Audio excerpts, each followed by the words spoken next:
우리가 잘 아는 예수님께서 말씀하신 탕자의 비유, 둘째 탕자의 비유라기보다는 좋은 아버지의 비유라고 요즘 이야기를 많이 하는데요. 둘째 아들이 원했던 것은 아마 아버지로부터 벗어나는 거였을 것입니다. 아버지로부터 자신의 유산을 상속받아서 멀리 타국에 갔습니다. 그는 한동안은 자유로웠습니다. 누구의 간섭을 받지 않고 자기가 하고 싶은 일을 마음대로 할 수 있었을 것입니다. 그것이 좋은 일이든 나쁜 일이든 자기 마음대로 할 수 있었습니다.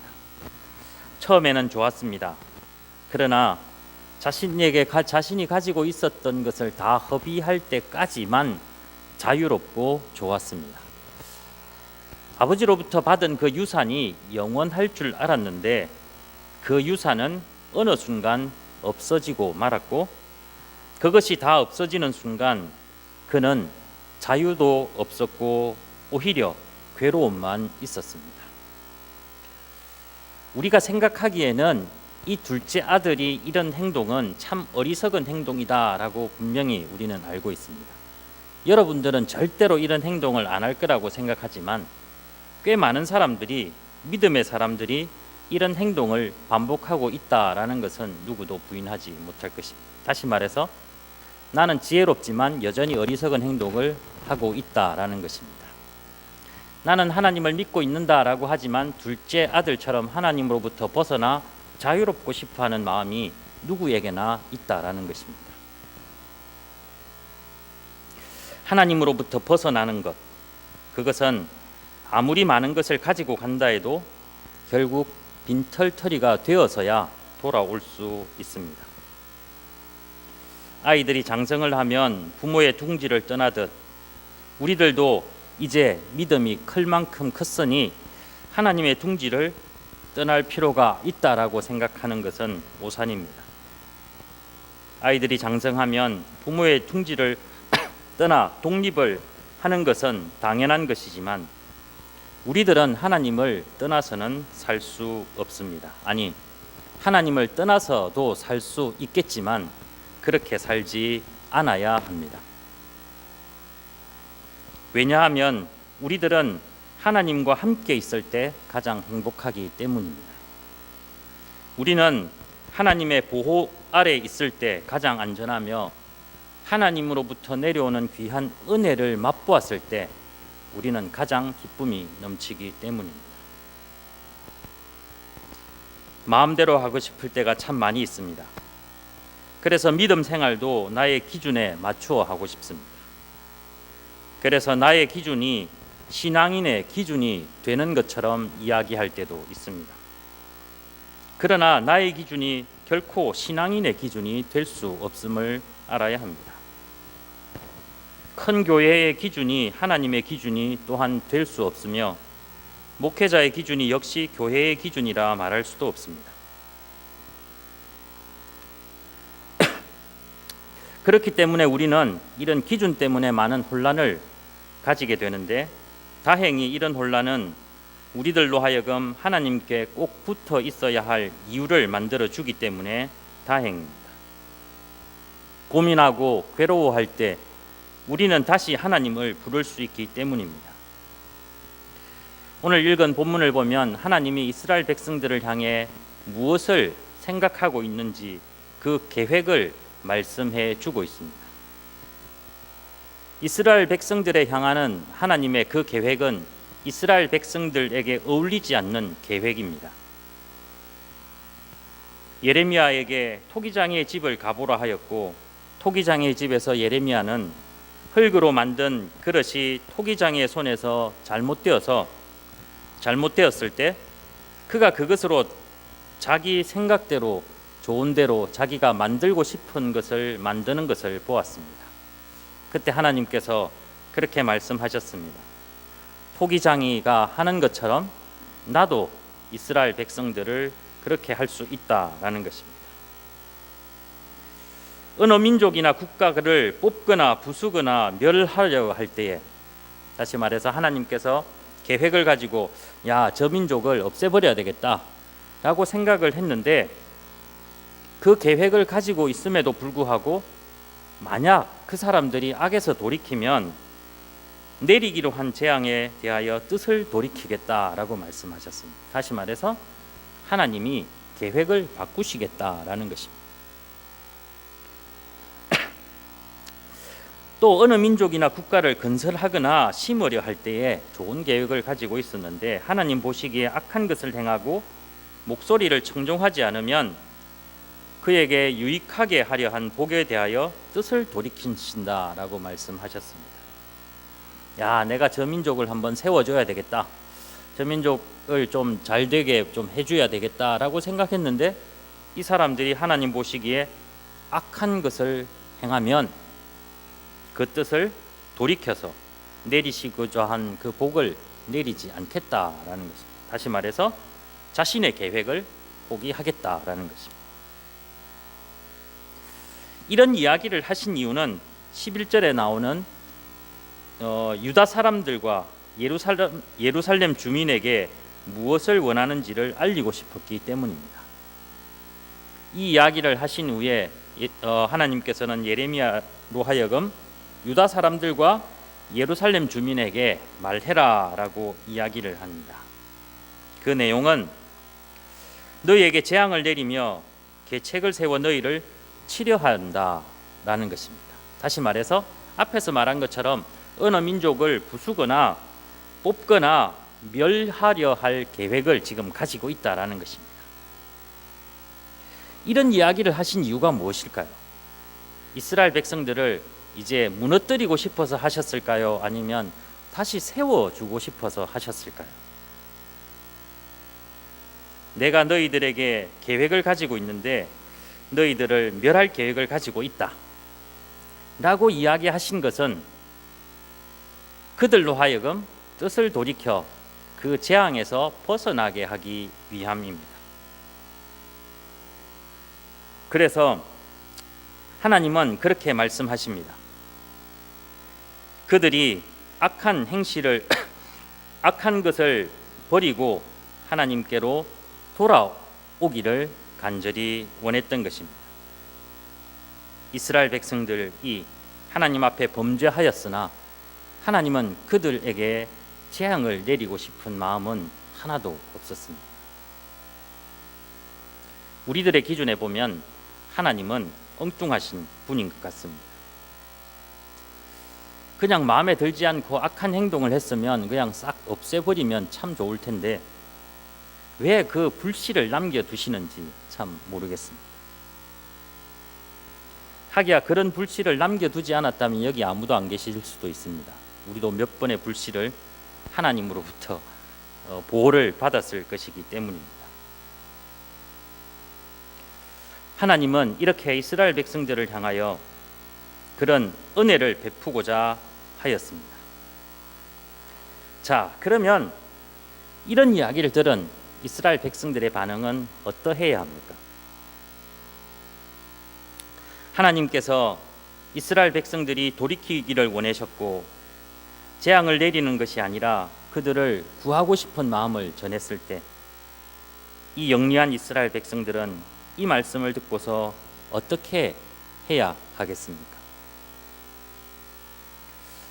아, 우리가 잘못했구나, 돌아가야 되겠구나, 이대로 있다가는 큰일 나겠다 라는 생각을 해야 하는 것이 당연합니다. 그래서 그들이 행한 악에서 돌이켜 하나님께로 돌아가야 하는 것이 정답입니다. 그런데 이스라엘 백성들은 얼마나 영리한지 그렇게 하지 않았습니다.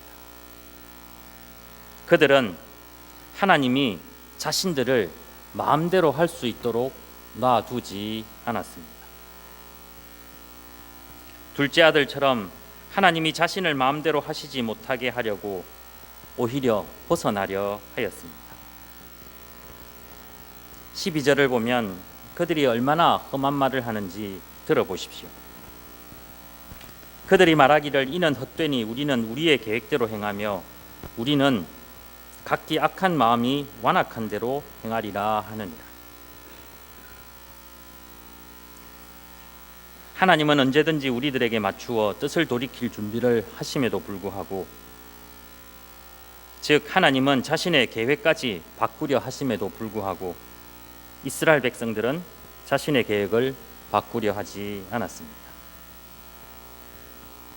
이스라엘 백성들은 자신들의 계획을 바꾸어 하나님의 은혜의 자리에 들어가기보다는 여전히 자신들이 하고 있는 그 악한 행동을 즐기려 하였습니다. 또한 하나님께서 계획하신 일이 헛되다라고 분명히 이야기합니다. 하나님이 이스라엘 백성들을 향하여 재앙을 내리겠다라고 분명히 말씀하셨음에도 불구하고 그 하나님의 말씀이 이루어지지 않을 것이다 라는 생각을 하고 있는 것입니다. 우리는 이 시간에 이 말씀을 통하여 하나님이 이스라엘 백성들을 향하여 말씀한 악한 행동이 어떤 것인지 잠깐 살펴보고 하나님의 손에 있는 것이 얼마나 행복한 것인지 다시 한번 고백하는 시간이 되기를 간절히 소망합니다. 악한 것이 무엇일까? 우리들이 생각하는 악한 것은 나쁜 것, 잘못한 것 이런 것일 수 있습니다. 하나님의 계명을 어기는 것, 여러 가지 우리들이 윤리적으로 구분할 수 있는 그런 것들입니다. 그러나 오늘 말씀 속에서 우리가 생각해야 되는 악한 것은 자신의 계획대로 행하는 것, 그 모든 것이 다 악하다라고 해도 틀리지는 않을 것입니다. 하나님을 믿지 못하는 것이 악한 것입니다. 여기서 하나님을 믿지 못한다라는 것은 불신자들만을 가리키는 것이 아니라 하나님을 믿는다라고 하면서도 하나님의 계획을 믿지 못하는 사람들을 이야기합니다. 하나님을 믿는다라고 하지만 하나님께서 세운 계획을 믿지 못하겠다라고 하며 자신의 계획대로 살아가는 사람이 바로 악한 사람이라는 것입니다. 우리들은 선뜻 하나님의 계획에 주저하고 머뭇거리는 이유가 있습니다.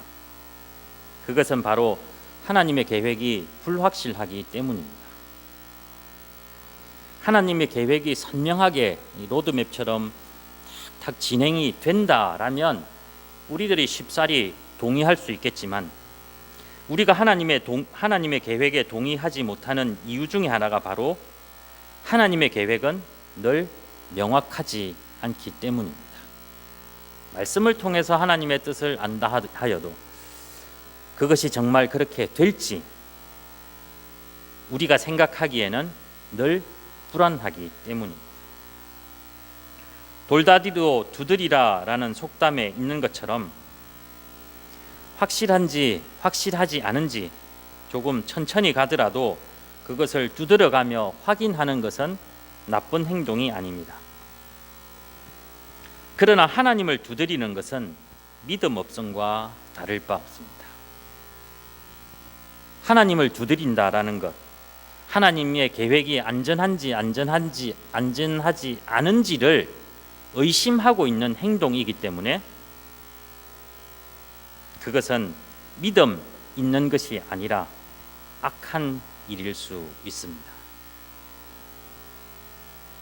세상 사람들이 보기에는 신중한 행동이라 할지라도 하나님 보시기에는 어리석은 행동이라는 것입니다.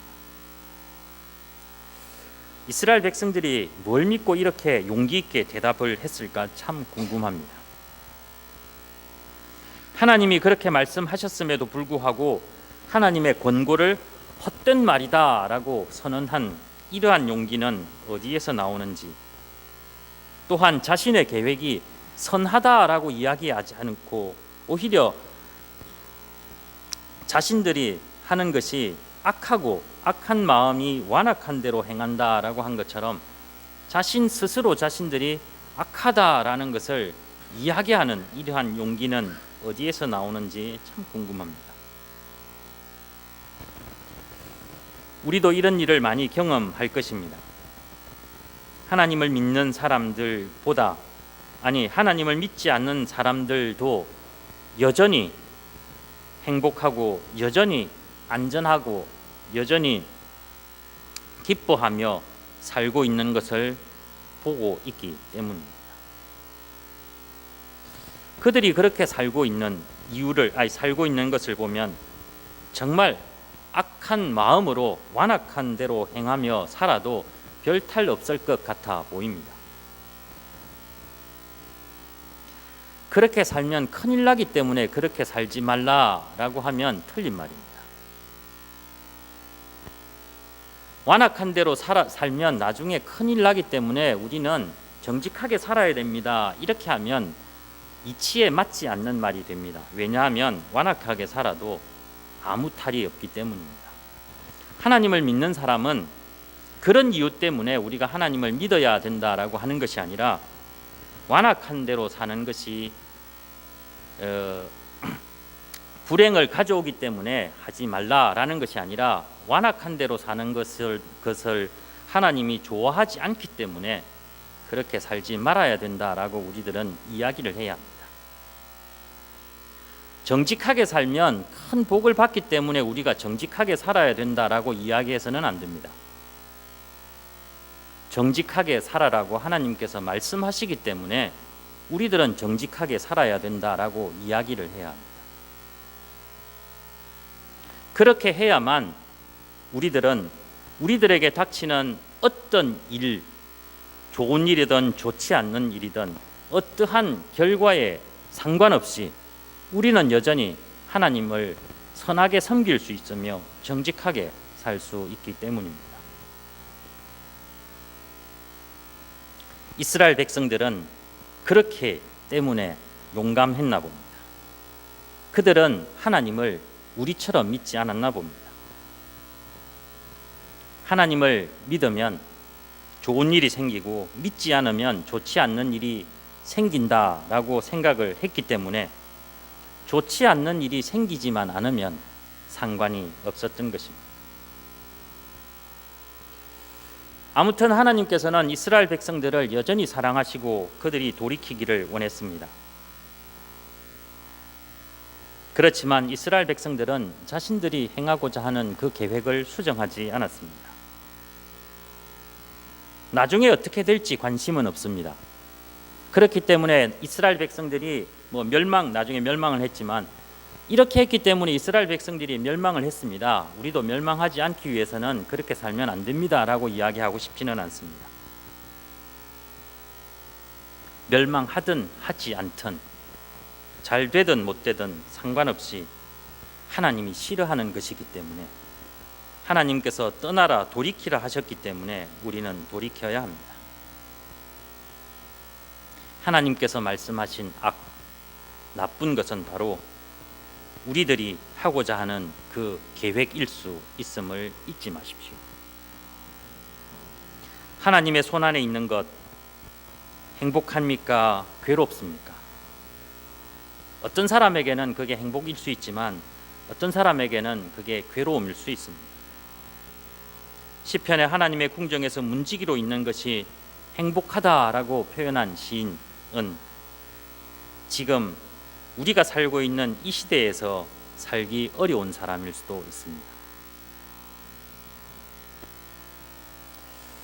하나님은 사람의 수고를 얼마나 바라실까? 우리가 하루 종일 열심히 일을 하고 오늘 하루 무엇을 했는지 아침부터 저녁까지 이렇게 딱 생각해 보면 열심히 일한 그날은 좀 뿌듯합니다. 야, 오늘 내가 참 사람답게 살았구나. 그런데 아침 먹고 자고 점심 먹고 자고 빈둥빈둥 이렇게 생활을 했다면 하루를 돌아보기도 민망할 것입니다. 아, 내가 오늘 정말 어떻게 살았지 생각하면 정말 한심하게 살았구나. 다음 날은 어떻게 살겠습니까? 이런 사람이 늘 그렇게 살 수밖에 없습니다. 이렇듯 우리는 수고한 날은 우리 스스로에게 칭찬도 해주고 우리 스스로 뿌듯하게 생각합니다. 우리가 만약 하나님 앞에 수고를 했다고 가정을 해보십시오. 봉사를 하고 헌신을 했습니다. 우리가 뿌듯하듯 하나님도 뿌듯하게 생각하실까? 어떠십니까? 우리는 뿌듯하다 생각할 수 있지만 하나님은 뿌듯하시지 않을 수 있습니다. 열심히 찬양을 하고 열심히 식당에서 봉사를 했습니다. 하나님이 기뻐하실 것 같지만 그렇지 않을 때가 있음을 우리는 알아야 합니다. 우리는 교회에서 하루 종일 생활했지만 그것이 좋은 일이 아니라 하나님 보시기에 잘못된 일일 수도 있음을 우리는 알아야 합니다. 교회 안에 있는 것이 하나님의 손 안에 있는 것이 아니기 때문입니다. 하나님의 손에 있는 것, 그것이 무엇일까? 토기장이가 자신 손에 있는 그 흙을 가지고 자기가 원하는 것을 만들듯이 우리가 하나님의 손에 있다라는 것은 하나님께서 우리를, 이스라엘 백성들을 멸망하게도 할 수 있다라는 말씀이지만, 오늘 이 시간 우리들에게 주시는 그 말씀은 하나님의 손에 있다라는 것은 하나님이 하시고자 하는 대로 우리의 몸을 맡기는 것, 그것입니다. 다시 말해서 오늘 말씀에서 하나님께서 악으로부터 돌아오라라고 한 것은 우리 하나님의 손에서 벗어나 우리가 하고 싶은 대로 우리의 계획대로 살았던 우리의 모습을 반성하고 다시 하나님의 손에 돌아와 내가 계획하지 않고 내가 하기 싫은 일이라 할지라도 하나님께서 원하시는 것을 만들 때 우리는 그 모양이 되어 나오는 것, 그것이 바로 하나님께 돌아가는 것이며 그것이 바로 구원의 길입니다. 그럴 때 우리의 수고는 하나님의 기쁨이 되지, 하나님의 손에서 벗어나 내 마음대로 열심히 하는 것은 결코 하나님의 기쁨이 될 수 없습니다. 악한 것은 자기 마음대로 하는 모든 것을 다 악한 것입니다. 하나님께서 보시기에 좋은 것은 하나님 마음대로 우리의 몸과 우리의 마음과 우리의 행동을 내어 놓았을 때 하나님이 기뻐하신다는 사실을 기억하시기 바랍니다. 하나님은 여러분들의 돈에 관심이 없습니다. 하나님은 여러분들의 시간에도 관심이 없고 하나님은 여러분들의 재능에도 관심이 없습니다. 하나님이 제일 관심을 갖는 것은 우리 마음속에 하나님 마음대로 사용하십시오 라고 우리 자신을 내어놓는 그것을 하나님은 가장 기뻐하시며 그것에 관심을 가지고 있습니다. 우리를 향한 하나님의 계획은 어떠실까? 여러분들을 세우려 하실까요? 심으려 하실까? 아니면 뽑거나 부수려 하실까요? 감히 말씀드리지만 우리를 향한 하나님의 계획은 세우려 하는 것이며 심으려 하는 것입니다. 우리가 잘못했다 할지라도, 우리가 악에 거한다 할지라도 하나님은 우리가 그것에서 돌이켜 그 재앙에서 벗어나 세우고 부수려는 하나님의 뜻을 돌이키고자 원하신다는 것을 저는 분명히 말씀드릴 수 있습니다. 예수님이 오심을 기다리는 대림절 첫 번째 주일입니다. 예수님이 오심이 꼭 그렇습니다. 하늘에서 땅으로 예수님이 오신 것은 하나님의 마음대로였습니다. 이 세상에 살면서 죽음으로 내몰린 것 역시 하나님의 마음대로였습니다. 예수님은 하나님과 동등된 분임에도 불구하고 하나님이 마음대로 하시도록 자신의 몸과 자신의 모든 것을 내어 놓으셨습니다. 이런 예수님을 기다리는 여러분들의 삶 역시 여러분들의 생각도 주께 맡기시고 여러분들의 모든 것을 주님 앞에 내려놓아 하나님 마음대로 여러분들을 사용할 수 있도록 내어놓는 귀한 대림절 기간이 되기를 간절히 소망합니다. 마음대로 살지 마시고 하나님 마음대로 살아가는 여러분 되시어 주의 손에서 안전하고 기쁘고 행복하고 거룩한 삶을 살아가는 여러분 되시기를 간절히 소망합니다. 기도하겠습니다. 하나님 아버지 참 감사합니다.